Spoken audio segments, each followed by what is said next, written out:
BGB পেয়েছে সবগুলো মিলিয়ে 240টা পেয়েছে এবার। 240টা, কিন্তু আমাদের শর্ত হচ্ছে যদি বিজিবি আপনার সরকার গঠন করে তাহলে পেতে হবে 273টা, আরো প্রায় 23টা মতো লাগবে। আসসালামু আলাইকুম রহমতুল্লাহ। দর্শক বন্ধুরা কেমন আছেন সবাই? আমরা আজকে আন্তর্জাতিক বিষয়গুলো নিয়ে আলোচনা, সমালোচনা, বিচার বিশ্লেষণ।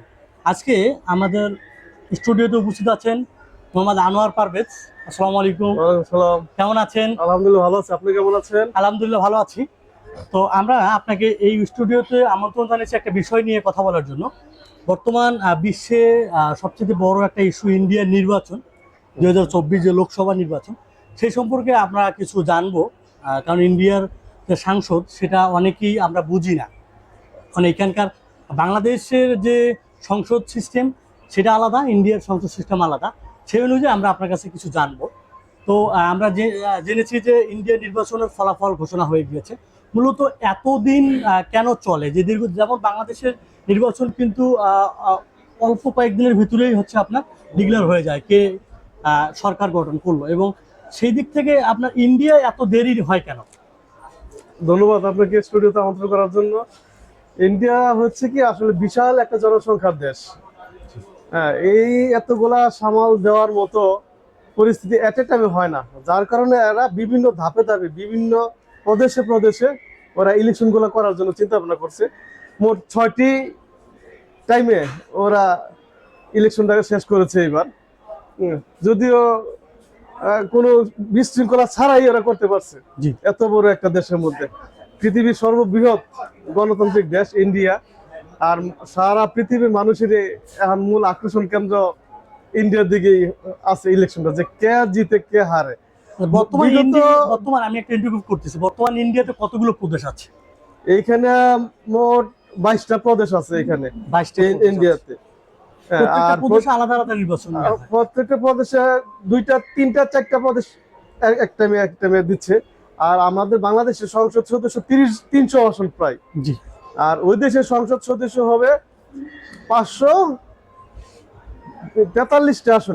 543টা আসন। যদি কেউ একক সরকার গঠন করতে চায় 50% পেতে হবে, তার চেয়ে একটা বেশি পাইলেই সে এককভাবে সংখ্যাগরিষ্ঠ হতে পারবে।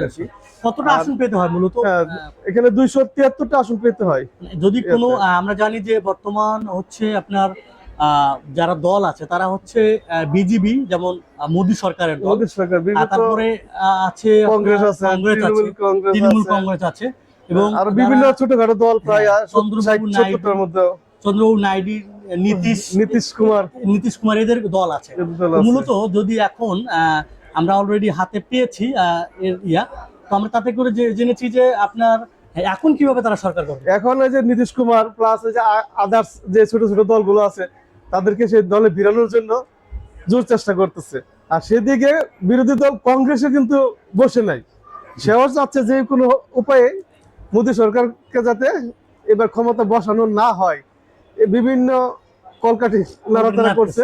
সেও টানতেছে যে না, আমার চেয়ে অন্যদেরকে আমি ছাড় বেশি দিয়ে হলেও এবার আমরা জোট গঠন করে ক্ষমতায় সংসদে বসবো। বন্ধুরা, আমরা বলে রাখি যে যারা হচ্ছে কংগ্রেস, কারা প্রতিনিধিত্ব করতেছে ওখানে? এখান থেকে তো এখন প্রতিষ্ঠা করতেছে কংগ্রেসের ইন্দিরা গান্ধী তো মারা গেছে। তার ওনার ছেলে রাজীব গান্ধীর বউ আছে, তারপরে ওনাদের যারা রাহুল গান্ধী আছে, ওর বোন আছে, আবার প্রিয়াঙ্কা গান্ধী। ওরাই এটা মূলত পরিচালনা করতেছে আর কি। আচ্ছা, এটা হচ্ছে লোকসভার নির্বাচন।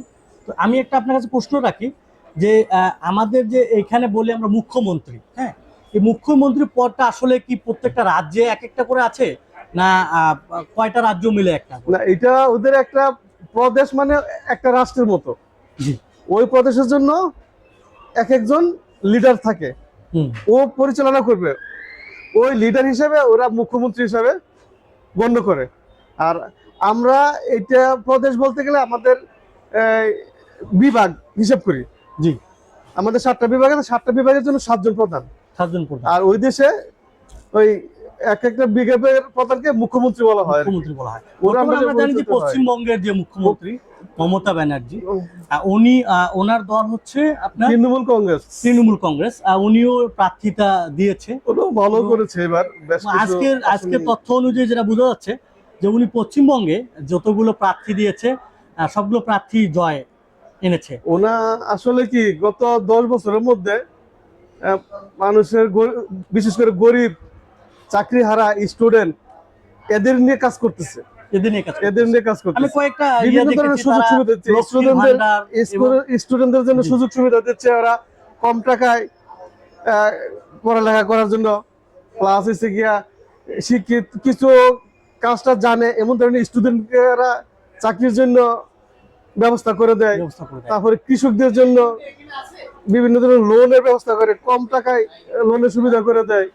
আমরা জানি হ্যাঁ। তারা ইসলাম নিয়েও অনেক কাজ করতেছে, আর- যেমন মুসলমানদেরকে নিয়েও কাজ করা। কলকাতা মূলত বাংলাদেশে বাঙালি প্রায় সেম সেম, ওইখানে হিন্দু আছে মুসলমানও আছে কম না। তো মুসলমানদেরকে যেভাবে দেখে হিন্দুদেরকে সেই ওইভাবে দেখার চিন্তা ভাবনা যেমন করে, আমরা যার কারণে মুসলিম মুসলমানের দেখেছি। ভোট গুলো সে অনেক পায়। যেমন আমরা মোদির ক্ষেত্রে দেখেছি, মোদি কিন্তু হচ্ছে মুসলিম বিরোধী। হ্যাঁ, হ্যাঁ, সেই তুলনায় মমতা ব্যানার্জি অনেকটাই মুসলিমদেরকে ভালো চোখে দেখে মনে হয়। মোদি সাহেব তো আর আজকে থেকে বিরোধী না, সেই বাবরি মসজিদ ভাঙ্গার মসজিদ ভেঙে মূলত নেতৃত্ব দিয়েছিল। কঠিন একটা পয়েন্ট যে বাবরি মসজিদ ভাঙা হয়েছিল অযোধ্যা নগরীতে, তো সেখানে কিন্তু বিজেপি প্রার্থী এবার দিয়েছে।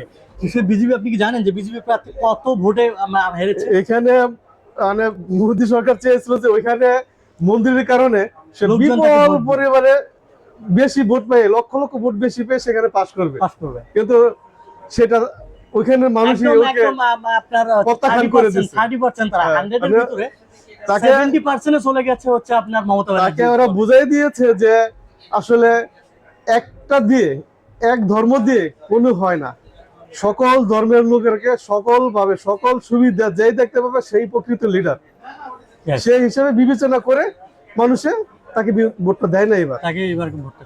আর আমরা প্রবণতা দেখেছি যে মমতা ব্যানার্জির ওই জায়গাগুলোতে উনি সেলিব্রিটিদেরকে, যেমন দেব, তারপর আরো কিছু সেলিব্রিটি আছে, তাদেরকে প্রার্থিতা দিয়েছে। এটা মূলত এটি বাংলাদেশ কি তাদের কাছ থেকে অনুকরণ করে সংসদে না, প্রার্থিতা দিচ্ছে? এটা ইন্ডিয়াতে এটা আজকে থেকে না, এটা বহুত আগে থেকে এই প্রচলনটা আছে। জি। যারা তারা মনে করে যে সেলিব্রিটি যদি আসে, হ্যাঁ, এর ওই চলচ্চিত্র বা সিনেমা বা অন্য যে কোনো জগৎ থেকে ওই যে ভালো কাজগুলো করে সংসদে এসে সে ওইভাবে ভালো কাজগুলো করতে পারবে, এই ধারণা ওরা পোষণ করে। জি, যার সেই কারণে অনুযায়ী ওই তারা- ধরনের একজন লোক খুঁজে ওরা বের করে যে এবং ও সেটা আসলে সবগুলোই কিন্তু এটা পাস করে। করেছে। আমি এটা যতটুকু দেখেছি। ম্যাক্সিমামই পাস করেছে ওই দেশে। এটা করেছে। বিজেপি, কংগ্রেস, তারপরে যে তৃণমূল কংগ্রেস, অন্য সবগুলা দলই কিন্তু এই ধরনের সেলিব্রিটিদেরকে এরা আমন্ত্রণ জানায়। এখন যে আমরা রেজাল্টটা পেয়েছি ইন্ডিয়ার ইলেকশনে, এখানে এখন যেহেতু বিজেপি এককভাবে সরকার গঠন করতে পারতেছে না, ওরা টোটাল হচ্ছে 240টা আসন পেয়েছে, ওদেরকে আরো 32টা। 32টা। এখন তারা কি করবে মূলত? এখন তারা বিভিন্ন জোট, ছোটখাটো জোটের সাথে কথা বলতেছে। যদি কেউ সাহায্য দেয় সেক্ষেত্রে ওই যে আপনি একটু আগে বললেন যে দুইটা দল, জি, ওদেরকেও প্রায় আরো চন্দ্রবাবু নাইডু এবং চন্দ্রবাবু নীতিশ। নাইডু বাবু, ওদেরও প্রায় 20টার মতো আরো সিট আছে। জি। যদি ওইগুলো সিট ওনা আনতে পারে মোদী সরকার, তাহলে ওনার 260টা হয়ে যায়। 260টা হলো। তারপরেও কিন্তু হচ্ছে না, আরো আপনার 13টার জন্য লড়াই করতে হবে। যারা জি। স্বতন্ত্র আছে কিছু কিছু পার্টি, হুম। ওই স্বতন্ত্র দিকে ওদেরকে যুক্ত হবে। স্বতন্ত্র গুলো নিয়ে যদি আসতে পারে তাহলে সে ফুলফিল করতে পারবে। কংগ্রেসও করতে পারে, এটা কংগ্রেসও করতে পারে, বিজেপি করতে পারে, কিন্তু এটার জন্য অপেক্ষা করতে হবে। এটা রাজনীতি হচ্ছে যার কোনো ভিত্তি নাই, আজকে আছে এই দলে, কালকে আবার অন্য দলে। জি। কিন্তু রাজনীতির এই দলগুলা ফাইনাল এবং চূড়ান্ত হলেই পরে বুঝতে পারবেন যে না আসলে ক্যাম্প মসনদে বসতে পারছে। তবে এর আগে বলা মুশকিল। অন্যান্য দেশের তুলনায় ইন্ডিয়ার ইলেকশনটা নিয়ে অনেক মানুষের আগ্রহ থাকে, কৌতূহল থাকে, অনেক কিছু জানার থাকে। মমতা ব্যানার্জিকে কেমন লাগে, যেটা হচ্ছে কলকাতায় উনি দাপিয়ে বেড়াচ্ছে এবং ওনার হচ্ছে এখন বলা হচ্ছে যে হেডট্রিক করেছে, সেই জায়গা থেকে মমতা ব্যানার্জি ওরা আসলে কি, কলকাতাটা মূলত বাংলা ভাষাভাষী মানুষ, জি, মানে ম্যাক্সিমাম বাংলার সাথে একটা সম্পর্ক হ্যাঁ, আছে। ওই বাংলা মাটির মানুষের সাথে সম্পর্ক। মমতা ব্যানার্জিও ওইটা মানে ধরে, ওই আঁকড়ে ধরে সবাইকে মানে অনেক একটা ছায়ের নিচে আনার চেষ্টা করতেছিল। ওইটা ওইভাবে করতে করতে করতে করতে ওনা আবার এটা সফল হয়ে গেছে। এখন মমতাকে দিদি বলে ডাকে সবাই। দিদি দিদি। উনি রাষ্ট্রীয় দিদি রাষ্ট্রীয় দিদিতে পরিণত হয়ে তো গেছে। বন্ধুরা, আমরা এতক্ষণ যে আলোচনাগুলো করতেছিলাম আপনাদের মনের যে কোশ্চেনগুলো ছিল, আমি মনে করতেছি সেগুলো আমরা সলভ করার ট্রাই করেছি।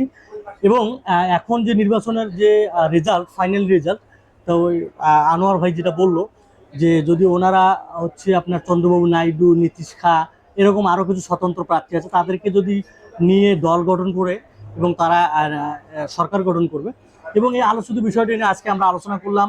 আপনাকে অনেক ধন্যবাদ আমাদের স্টুডিওতে সময় দেওয়ার জন্য। ধন্যবাদ আপনাকে। আবার নতুন কোনো অনুষ্ঠানে আমরা নতুন কোনো মুখ দেখবো। ধন্যবাদ, ততক্ষণ সবাই ভালো থাকবেন। খোদা হাফেজ। আসসালামু আলাইকুম। ওয়ালাইকুম আসসালাম ওয়া রাহমাতুল্লাহি ওয়া বারাকাতুহু।